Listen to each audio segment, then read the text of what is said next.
పూజించి కొమ్మల్లో ఆ కోయిల పాటలు పాడాలి.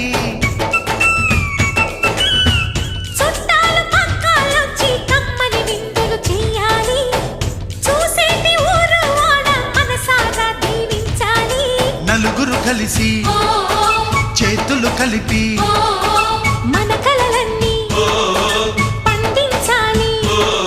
ఒక చోట పుట్టని కోడళ్ళు అయ్యారు అమ్మకే కూతుళ్ళు. త్వరలోని ముద్దుగా పుడతారు ఈ తాత పోలికల మనవళ్ళు. ఈ సంతోషాలు సరదాలే మా పండుగలు.